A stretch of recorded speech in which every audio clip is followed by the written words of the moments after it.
Well, good afternoon, everybody, and welcome. It's great to see you all here for this meeting, which is part of the C. Peter McColough Series on International Economics. It's a great pleasure and a personal honor to have Dr. Lisa Cook with us, a member of the Federal Reserve Board of Governors since May 2022.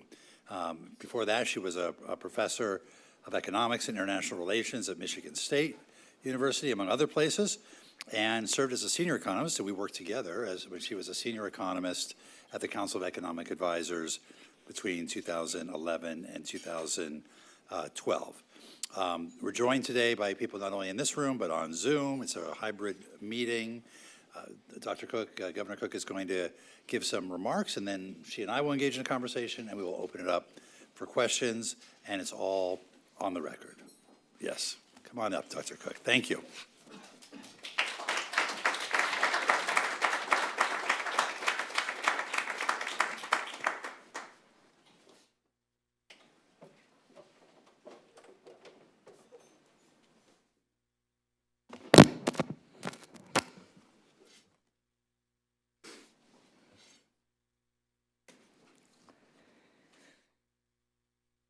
Thank you, Mike. I'm honored to be back at the Council on Foreign Relations. I would like to congratulate my friend, Mike Froman, on becoming president of this august body. I've known Mike for some time. In fact, he helped me when I was a graduate student working on my dissertation on Eastern Europe when I was at Berkeley and visited the Treasury Department. Basically, I was running him down saying, Dr. Froman, we're going to be here in 6 months. Could you please help us out? So it was extremely generous of him, and I really thank you for your generosity during that time and throughout my career. I also want to thank the Council on Foreign Relations for awarding me a postdoctoral IAF, an International Affairs Fellowship, that allowed me to serve at the Treasury Department. This fellowship provided a transformational experience, and today, as a Federal Reserve Governor, I often draw on the significant lessons I learned during the 2001 period. I'm glad to see this important program still going strong. To set the foundation for our discussion today, I will offer my outlook on the economy and share my views on the path of monetary policy. I will then put my thoughts in a global context by briefly examining how we can apply cross-country lessons learned during the pandemic recovery to the current period. The U.S. economy is still on a firm footing, but uncertainty has notably increased since the beginning of the year. The latest data indicate that unemployment continues to be low, while inflation remains somewhat above the Federal Open Market Committee's 2% goal. However, there is evidence that changes to trade policy are starting to affect the economy. I do not express views on the administration's policies, but I do study the economic implications, which appear to be increasing the likelihood of both higher inflation and labor market cooling. In this environment, monetary policy will need to carefully balance our dual mandate goals of price stability and maximum employment. Former Chair Ben Bernanke said that in times of uncertainty, policymakers must consider a range of possible scenarios about the state of the economy. The resulting policy decisions, he said, may look quite different from those that would be optimal under certainty. Let me start by looking at one part of our mandate. Inflation has declined from its pandemic highs, but remains somewhat above target. The most recent data show that inflation was 2.1% for the 12 months ending in April, and 2.5% when excluding food and energy. Price increases tied to changes in trade policy may make it difficult to achieve further progress in the near term. One-year inflation expectations have risen sharply this year. So far, most measures of longer-term inflation expectations have moved less significantly. I will continue to monitor these developments carefully. The recent post-pandemic experience with high inflation could make firms more willing to raise prices and consumers more likely to expect high inflation to persist. I will now turn to the other part of the dual mandate. The labor market has remained resilient, at least through early spring. The unemployment rate in April had held steady at 4.2%, an historically low level. Payroll job gains averaged nearly 150,000 per month through 4 months this year, a moderation from last year. Trade policy changes could alter hiring plans in the near future. Changes to global trading patterns could also have a negative effect on U.S. productivity. Though, as I noted in recent remarks, productivity gains associated with the introduction of AI in the workplace could potentially, at least in part, counter that effect. In terms of overall activity, U.S. GDP moved lower in the first quarter after solid growth last year. However, private domestic final purchases, which exclude net exports, inventory investment, and government spending, grew last quarter at a rate consistent with recent readings. Looking ahead, I anticipate a slowdown in the expansion of economic activity from last year's pace. The ultimate level of tariffs remains unknown because policy changes are still developing. However, the effects are already noticeable. Manufacturing output decreased in April. Orders for heavy trucks plunged. Firms reported a drop in capital expenditure plans for 2025. Measures of uncertainty have increased on net this year, and household and business sentiment has declined, despite some recent improvements in both. While the economy remains solid, the economic environment could become highly challenging for monetary policymakers. At our most recent policy meeting last month, I supported the FOMC's decision to leave our policy interest rate unchanged. The current stance of monetary policy is well positioned to respond to a range of potential developments. Trade policy changes and the response of financial markets, firms, and consumers suggest risks to both sides of our dual mandate. As I consider the appropriate path of monetary policy, I will carefully consider how to balance our dual mandate, and I will take into account the fact that price stability is essential for achieving long periods of strong labor market conditions. In light of the fact that the current paths for the U.S. and global economy are uncertain, I think it is helpful to study a recent period when that was also the case, the pandemic downturn and the inflation that followed. To launch our discussion, I will highlight 2 lessons from cross-country experiences that might apply today. One lesson is that the inflation environment can change abruptly, especially in a world with global shocks. The pandemic revealed how large global shocks can generate severe supply and demand imbalances that in turn can cause surprisingly persistent inflationary pressures across economies. Yet these factors were underappreciated during the post-pandemic economic recovery. As a result, forecasts around the world underpredicted inflation. Forecasters may be able to do better in the future by tracking new indicators regarding shortages, various sources of pressure in supply chains, and changes in the frequency of price adjustments, especially when price setters see an upside risk to inflation. A second lesson is that credible inflation targeting is essential to keep longer-term inflation expectations anchored. Inflation targeting by central banks proved important during the post-pandemic economic recovery in achieving the monetary policy credibility that kept longer-term inflation expectations anchored. Recent research has provided support for this finding in both advanced and emerging economies. And that is precisely why I am committed to supporting a monetary policy that keeps longer-term inflation expectations anchored. To summarize, I see the U.S. economy as still being in a solid position. Nonetheless, heightened uncertainty poses risks to to both price stability and unemployment. I will continue to monitor developments closely as I consider monetary policy decisions. When making decisions, I think it has been valuable to remain a student of economic history. Our recent past has provided some useful lessons for decision-making during periods of high uncertainty and elevated risks to our dual mandate goals. Thank you. I look forward to our discussion.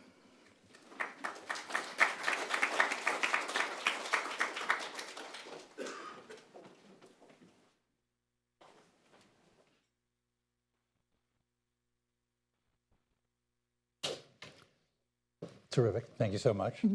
Very carefully articulated, as is appropriate for a Fed governor. You know, I've seen you in these different roles over the years. Right. So this is, Yes, right. is a new challenge to be able to articulate these concepts so carefully. Let me pick up a few of the points that you said. You mentioned Q1 of this year, we saw the GDP was down by 0.3%, coming off of a pretty strong fourth quarter of last year of 2.4%. What is your assessment, your outlook for the economy? How likely do you think a recession is? And a recession is 2 negative quarters? Is that the definition now? That's the back of the envelope. So we're calculation, in June, second quarter's almost over. You want to give us a highlight of where you think the economy's heading? Sure. So I just want to be careful about the GDP data. You know, they're very volatile. Certain components are very volatile, including government spending, inventories, and net exports. And that's why we use PDFP, the figure that I was talking about. That was much stronger and much more consistent with recent readings. But apart from that, certainly I see higher inflation and slower activity as a result of these tariffs. So there are many implications of slower GDP and slower economic activity, and we're monitoring all of this very closely. And Chairman Powell's actually said he thought stagflation was possible with these tariffs. You That's agree right. with that?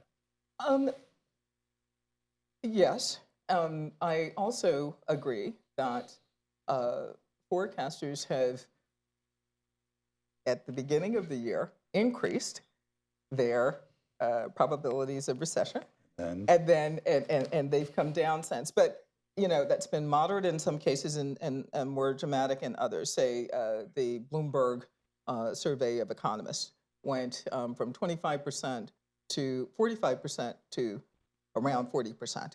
So still hovering around, you know, greater possibility than before of a recession. So outside forecasters are looking at the same data we're looking at. So I think a range of possibilities is possible. I mean, I was going to ask you about that because it seems like, I'm looking in the audience to see which bank economists we have here, but that the banks have been revising their probability of recession on even the slightest bit of good news on tariffs. So it was, I think JP Morgan had it at 50-50 sometime earlier in the year, and then now down to 40, and other banks were a little bit lower than that. Can you make changes in forecasts so on such uncertain and isolated data like that? I can't. Yeah. I can't.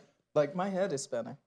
Yeah. So I have to update my priors before an FOMC meeting, and that's when I do, right, to inform my decision. But otherwise, I'm seeking clarity just like everybody else. I don't mean to, they have a completely different job. You know, in a sense, you have to produce something for people to read. I worked at Sullivan Brothers before in equity research, had to produce something for people to read, right? So I understand that.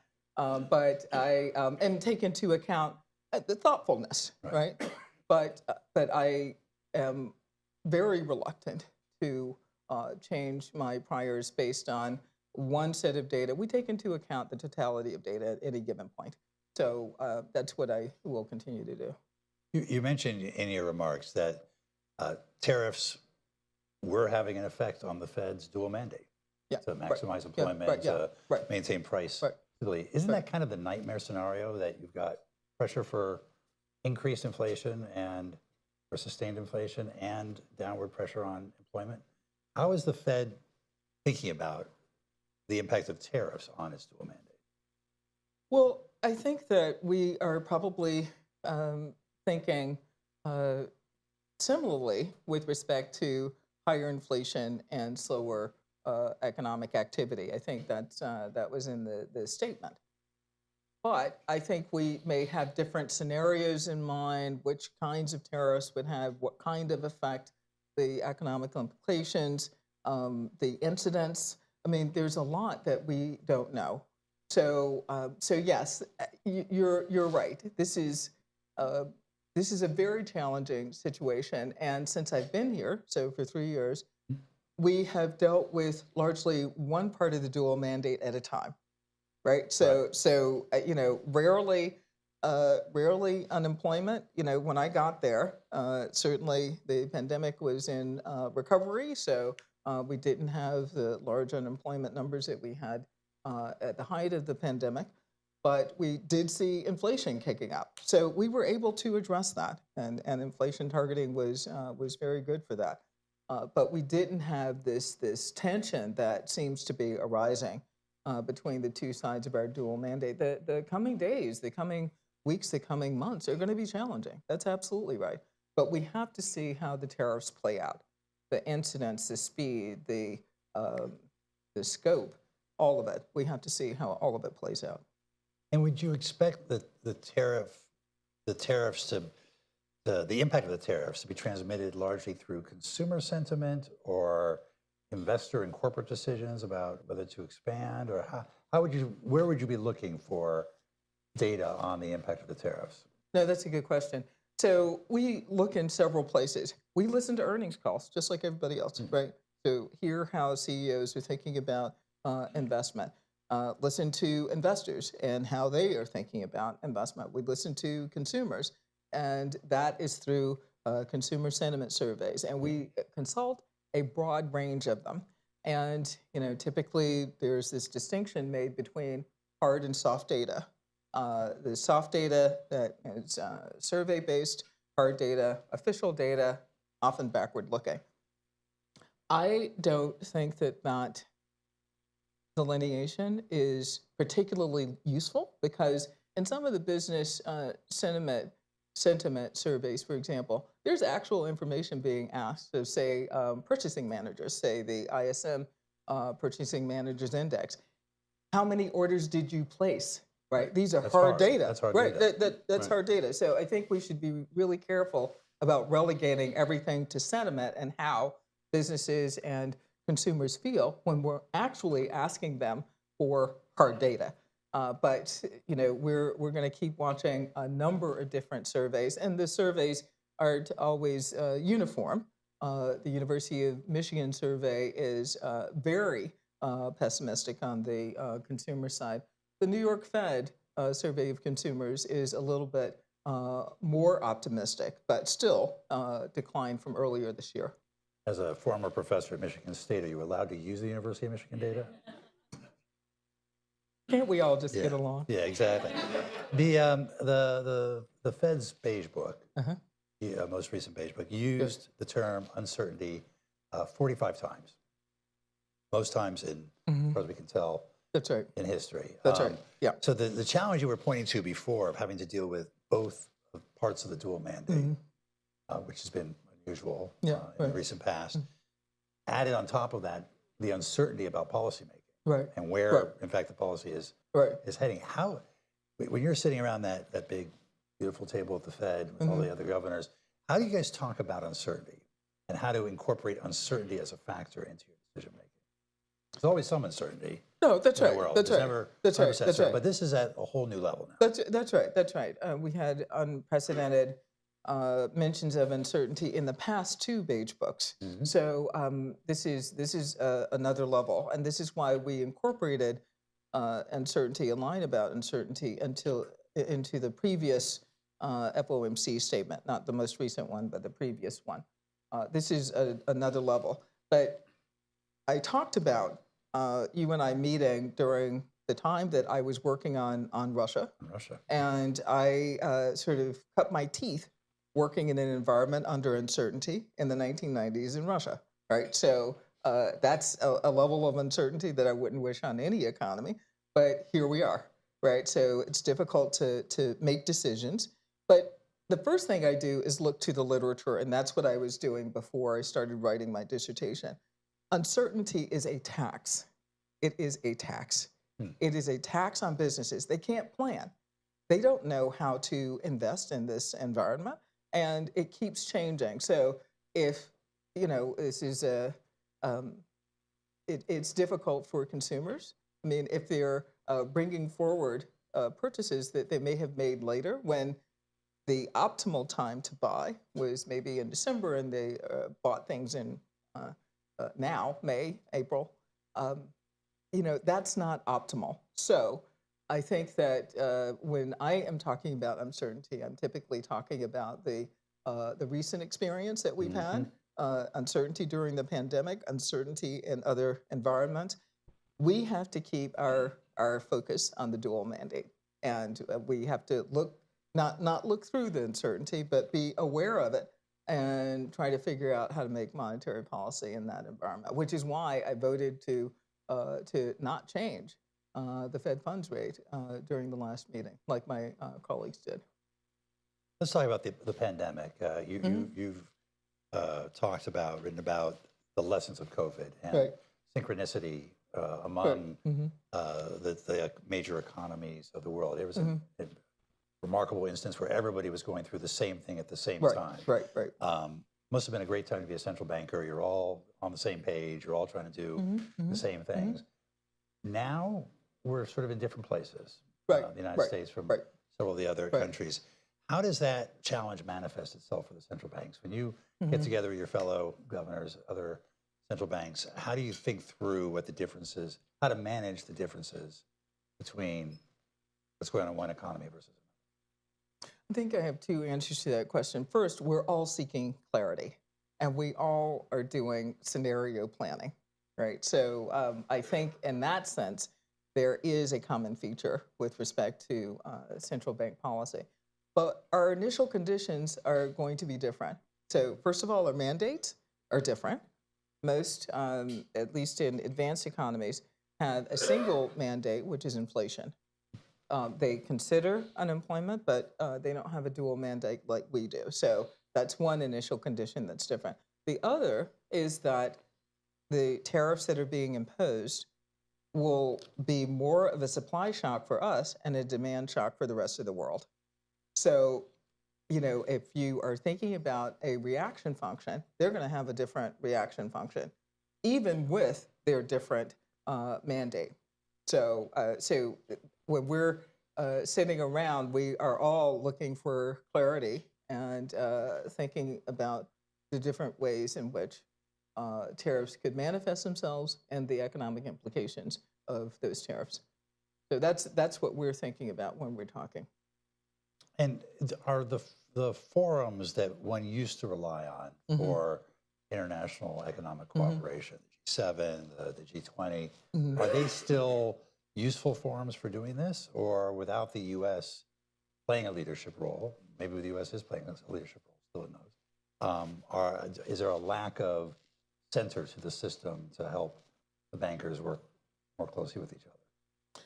So Jay definitely went to the G7 meetings, and my assignment is one of the OECD committees, and we're still going, we're still participating, and we're still giving the independent Federal Reserve view and outlook of the U.S. economy.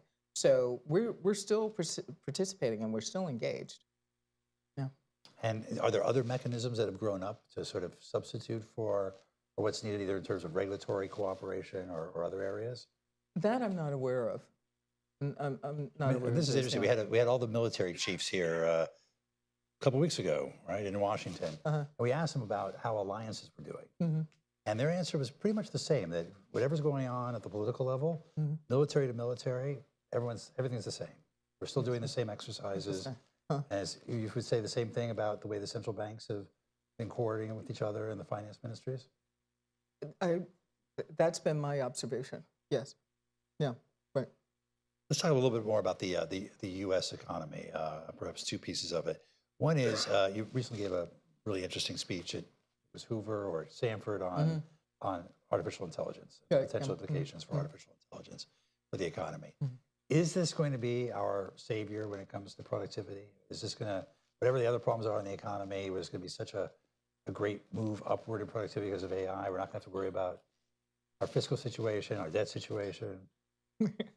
Bad roads. Bad roads, yes, exactly. Anything. Well, I spent 20 years before I got to the Fed working on the economics of innovation. So I think in comparison to other governors, I'm considered a techno-optimist. But I'm not blindly a techno-optimist. And I'm not trying to calculate every day when AGI will happen or when artificial general intelligence will happen. But I think that there are some practical applications of AI that we're seeing in the workplace and adoption of AI in the workplace that I think can be useful. And I guess the first thing I should say is that I don't see this as just job displacing, because I think that you have to think about tasks as the unit of observation rather than occupation. So there may be a range of tasks that everybody does that AI can handle, and low risk and so on. Of course I wish AI would do my laundry, but it can do some of my email. Okay, that's great. And what we're learning from a lot of surveys is that these lower end tasks that will allow us to be more productive are getting done by AI. So that is in the near term, that's the kind of future that I see, and that's where I think the productivity gains may come. But the estimates for aggregate productivity gains are wide, between 1% and 18% over a decade, right? So, and they're aggregate. So this doesn't mean by individual. It doesn't mean by individual industry. It could vary a great deal. But I think that there's a lot that we can do, and I'm speaking as a person who's still a researcher. There's a lot that we can do with AI, with care, with guardrails, and with thoughtfulness. And so to take it back to the Fed's dual mandate, how do you incorporate AI into your assessment of trying to maximize employment and trying to stabilize prices? Is it helpful on one and not helpful on the other, or is it a challenge in both sides? It could have an effect on both sides of the dual mandate. You're absolutely right. So what I was expecting before tariffs came along is that AI might help us with disinflation in the medium run, right? Because if you're making more products with fewer resources, just with AI, then we could see disinflation accelerating. But that was a question with respect to what the medium term was. Was that in a year? Was it 2 or 3 years? That was a big question about AI. Now, the way I am interpreting the use of AI is that it may help dampen some of the effects with respect to inflation related to tariffs. But this is highly uncertain. These estimates are highly uncertain. With respect to labor, we're going to see what happens. Let's say that AI could have been was useful in making us more productive and helping people to move up the productivity chain with respect to jobs, right?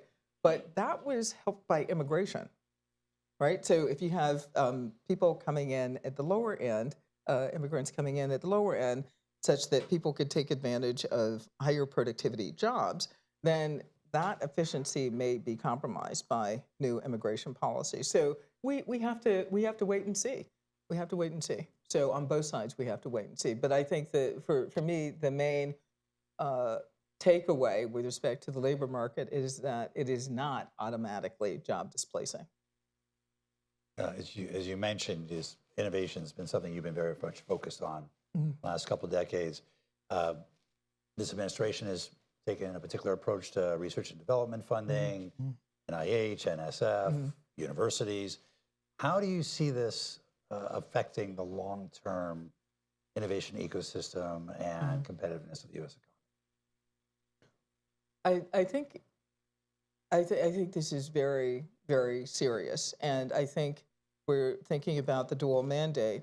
Our long-term growth comes from the ideas that we're able to incorporate into the economy, right? So it takes, I think the last calculation I did was that it took about 20 years to get from lab to patent to commercialization. That's 20 years. You've got to invest that time. And let's think of some good examples. Eric Schmidt led a lab that Larry Page and Sergey Brin belonged to, and they were being supported by these government funding, and I don't know exactly which type of government funding, but those ideas take a long time.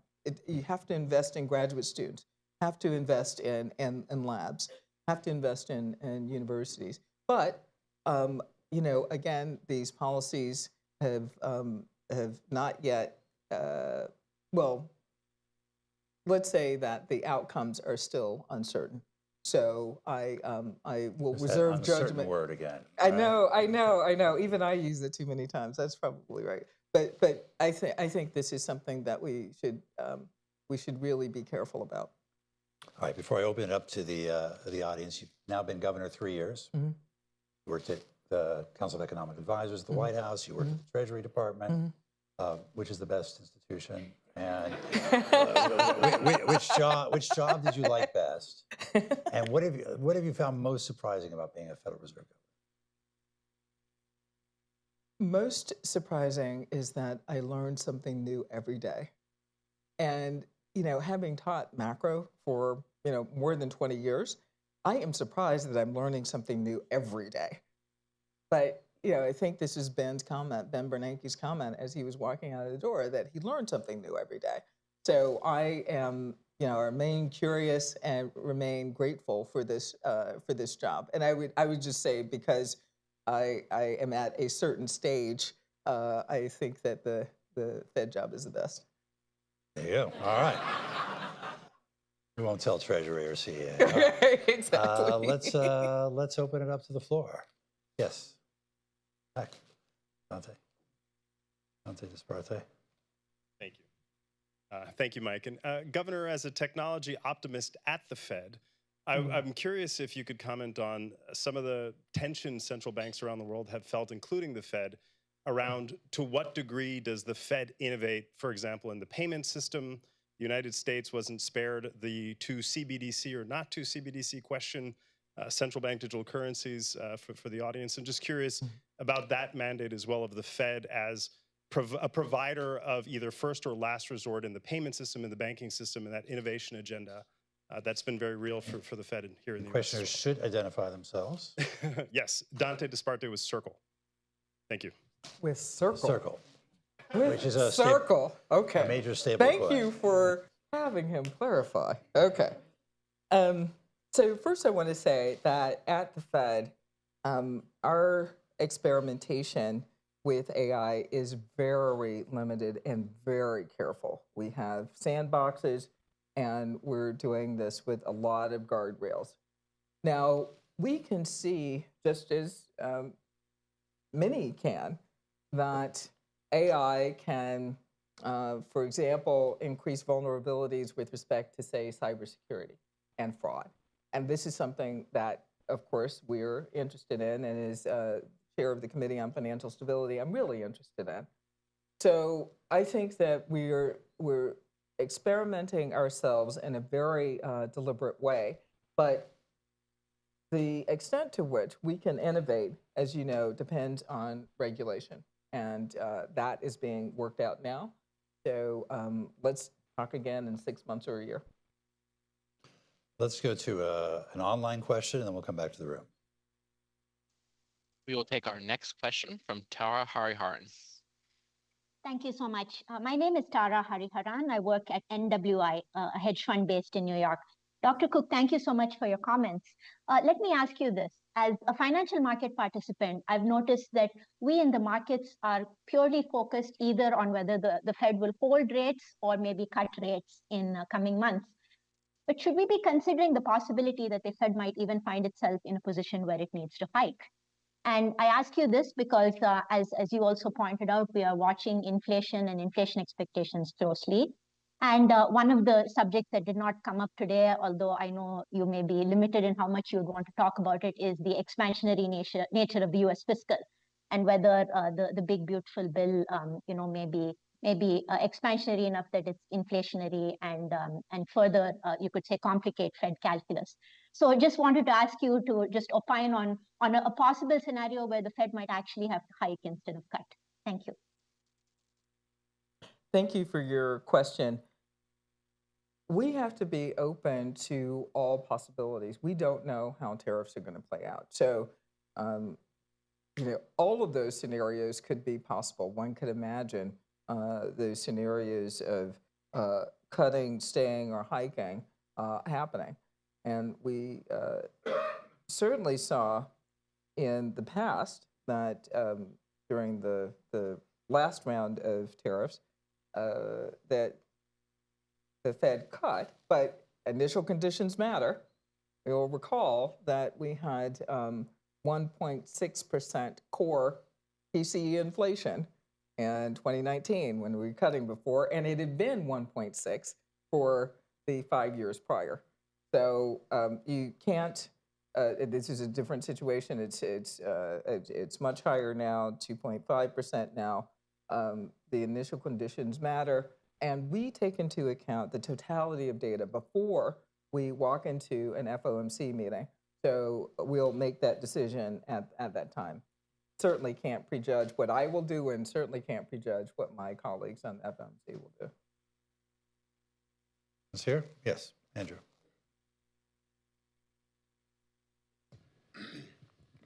My name is Andrew Gunlock. I'm the CEO of Schroeder. Thank you for your comments. How does the Fed take into account consumer affordability in the sense that so many residential and also other forms of debt are done at historically low rates and haven't reset yet, but the real market for mortgage and other types of consumer loans are really double or sometimes triple depending on the underlying credit of the person?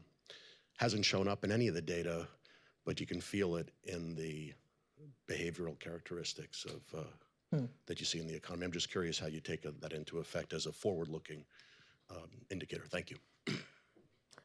So that's a good question. So we monitor very closely in our financial stability report, for example, the condition of households.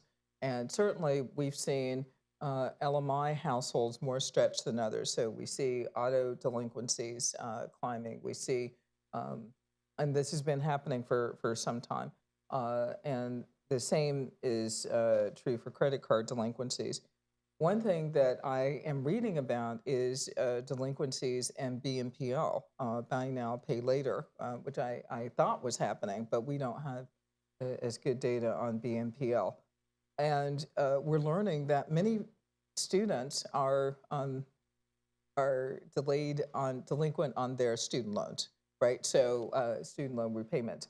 So there are pieces of evidence in many different corners, and we try to take into account as many indicators as we can. So we're watching this very closely, absolutely watching it closely.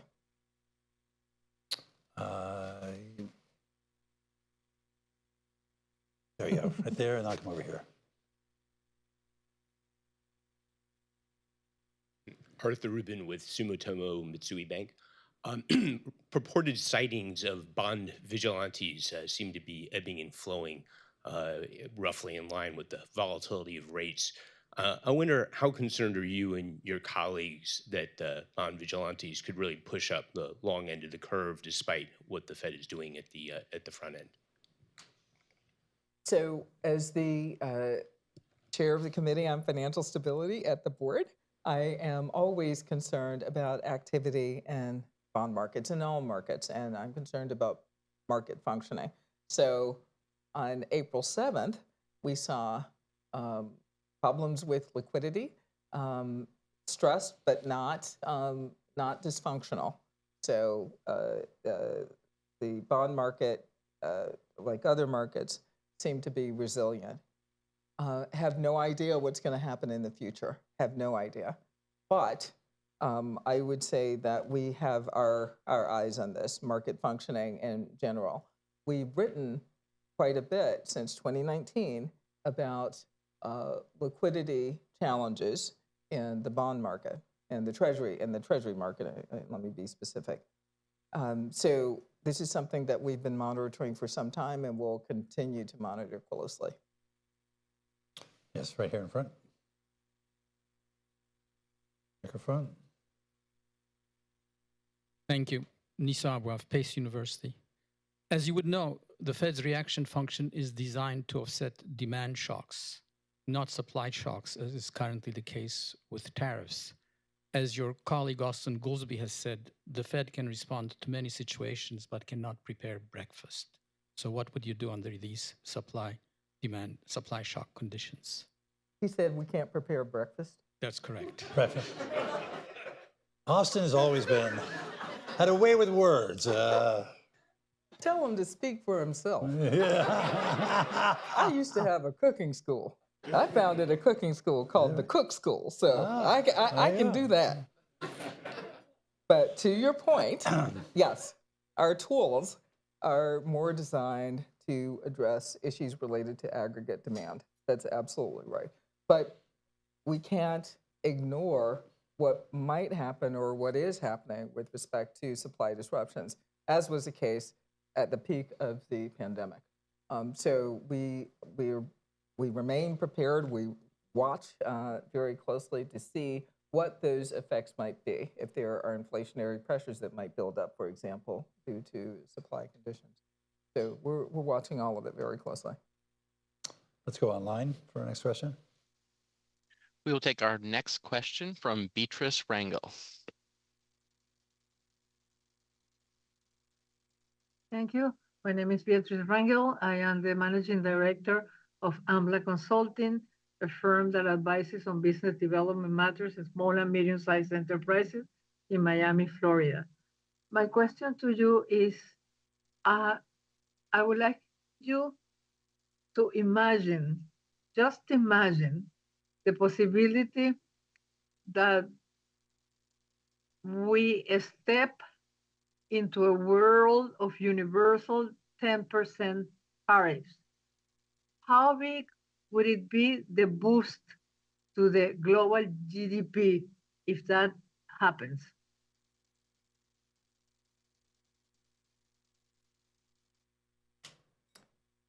Okay.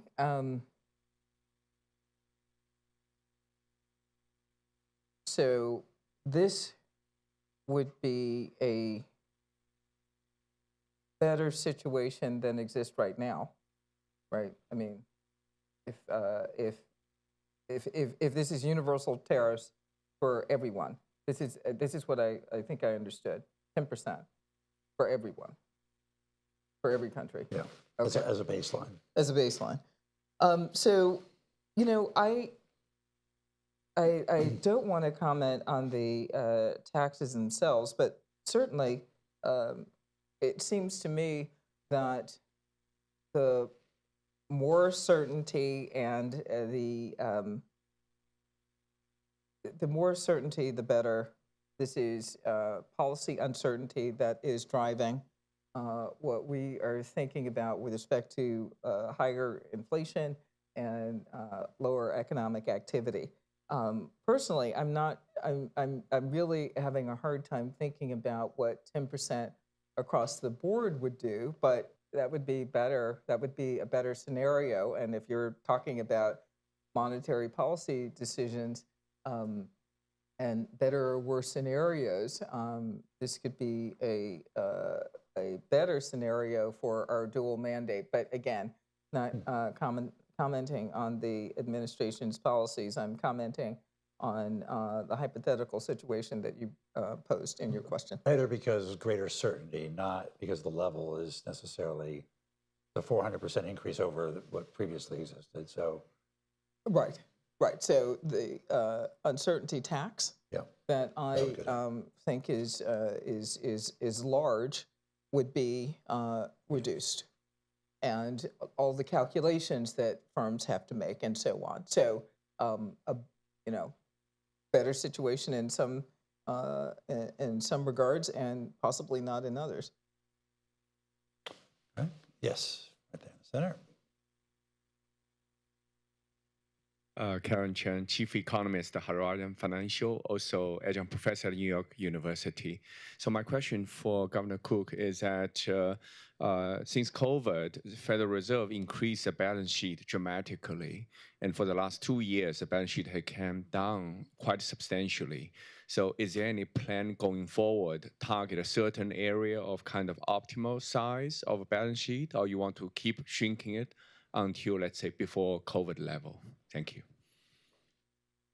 So we have included in our recent statements our plans for the balance sheet, and that hasn't changed. So as you know, we lowered the cap for treasuries, agency, MBS hasn't changed, but that's our plan. And when we change the plan, you'll be the first one to hear about it. You and everybody else in the world at the same time. Unless you have an announcement you'd like to make right here. at the Council on Exactly. Foreign Relations. Yes, there in the back. Very much. Henry Engler with Cube. We had Circle, now we have a Cube. I wanted to get back to the discussion about AI. Your colleague, Michael Barr, several weeks ago gave a talk at the New York Fed where he raised concerns about what he called concentration risk among the AI providers, that we have this small group of very powerful firms that are, basically leading the charge, and as an economy, businesses are beholden to them in terms of how they incorporate what they're producing. How much does the board talk about those kinds of risks, and whether or not they pose some sort of financial stability risk as well? No, good question.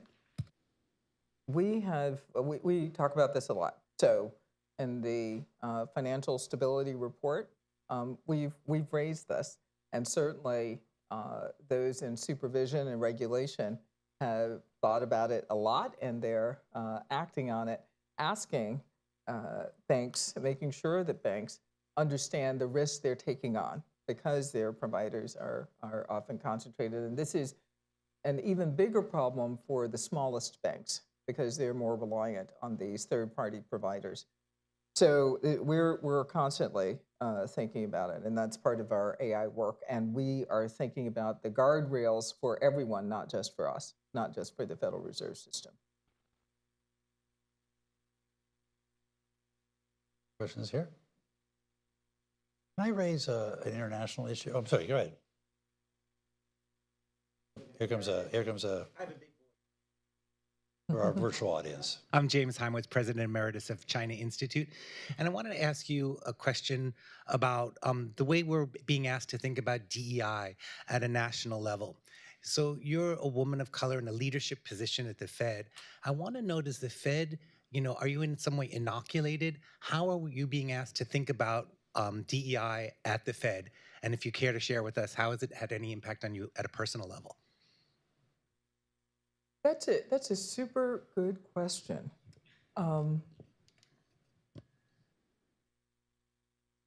Every Federal Reserve board tries to align itself with whatever administration comes in. So that's true across administrations. That's not new. That happened with Biden. It happened with Clinton. It happened in Trump 1. So that's our policy. So we are working as, and that's to the greatest extent of the law. So we still have to follow the law. For example, we still have to report OMWE data, data related to the number of minorities, the number of women, and so on, who are employed by the Federal Reserve System. So, we follow the statutes, and I think it's been, it's been an interesting time. This is not. Okay, let me back up. This is the first time that I've ever been in a situation where I've not been able to do what I did as a professor. I mean, in addition to being very carefully worded, as Michael was saying, but we have to keep thinking about recruiting, for example. And if we are recruiting, we've got to make sure that we find the best talent. Now, there's a hiring freeze, so we're always going to be looking for the best talent. But I think that this is just, and my history of my career, this is just, for me, an unusual time. So I'm still absorbing what is happening around me. And I'll continue to do personally whatever I can, whatever my commitments are. Spoke at a Women in Macro conference 2 weeks ago, and continue to recruit to the extent anybody wants me to help recruit in the way I have been recruiting before, finding the best talent wherever it is. Yes, gentleman there. Pete Martin, Fireblocks is a crypto infrastructure firm. My question is around the Fed and the joint statements we've seen from previous administrations with the OCC and the FDIC. We've seen the repealing or rescinding of a number of interpretive letters at the OCC as well as the FDIC. You had mentioned, come back in 6 to 12 months, but it seems like the other agencies have moved quite quickly in this new administration. I'm just wondering how I'm supposed to think about that in the context of the Fed from a supervision and regulatory perspective. That's a good question, and I think I don't know how long you're going to have to wait, but I think this is imminent. Mickey Bowman has been nominated and has had her hearing, so she will articulate the direction in which she'd like to take supervision and regulation. So I will defer to her since that's her position and that's her call. But lots to come in the next 6 months or so. Great. Yes, right here. Hi, Ann Harrison, University of California, Berkeley. Well, you say you're a crypto optimist, Governor. I used to be a globalization optimist, but after seeing what's happened in places like Michigan, for example, I'm less of an optimist. So I'm wondering, what probability do you attach to reversing your position on being a techno-optimist when it comes to AI? So, Ann, first of all, thank you for clarifying before I had to clarify about being a techno-optimist versus a crypto-optimist. We have a crypto corner. Exactly, we have a crypto corner over here. Yeah. I don't want to be attacked.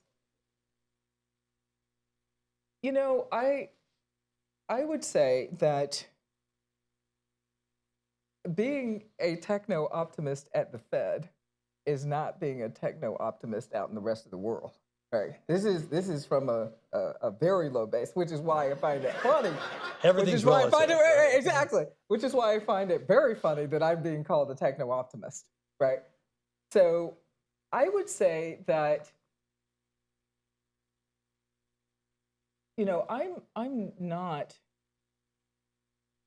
suggesting, for example, that AGI will happen in the next 2 to 5 years. I keep hearing that.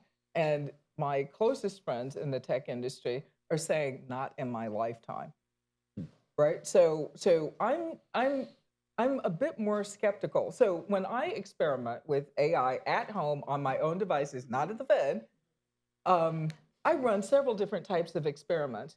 And if I didn't know the subject matter, it would not be useful to me. So I'm just saying that humans, I don't think humans are going to be gotten rid of. I don't think REs are going to go away. I don't think that coding is going to be, as a profession, is going to go away altogether. These things have to be checked. And they have to, and now, will they get better? Yes.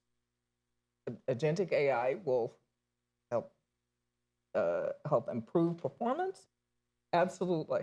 But I just think that there has to be a human in the middle, always, especially for decision making. You know, I was horrified to hear a person who was explaining a new AI model to me. Well, I can just ask it to do this in Python, and I don't even know Python. Like, well, how do you know it's any good? How do you know it's not going to destroy the earth? Like, really? Like, so I'm teaching myself Python on the weekends, right? So that I can judge whether the output is what I want. That's just one thing. But I don't think we can, at this juncture, take the human out. And I think it's just, yeah. Let me leave it there. I think it's far away. I think that's far away. One last question, a word that we haven't mentioned yet here was China.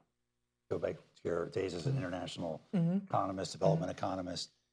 When you look ahead, given the significance of China to the global economy, what do you see as the prospects that we're going to be able to find economic models that allow China, the US, the rest of the world to actually engage constructively with each other? So, you know, the models that you have framed, and your framework would be political economy models, right? And luckily, I don't have to pay attention to those. Well, for example, China is a Chinese- big part of the world economy. So we have to understand what is happening in the Chinese economy, its effects on the rest of the world. So I would argue that, in a sense, we're already doing that. So what we have to understand is how firms in the U.S. are going to respond to firms in China, for example. So I think that in the purest economic sense, we're already doing that. And we have political uncertainty indices that we consult, obviously, and some of them had been developed by economists at the Fed. But those are a part of the models that we are using. So I think, in a sense, we're already doing that. But I'll leave it to the political scientists and others, those who are experts in international relations, scholars in international relations, to do that. Governor Cook, thank you so much for spending time with us. It's great. You were both very careful and very insightful, and we appreciate that. Please join me in thanking you. Thank you.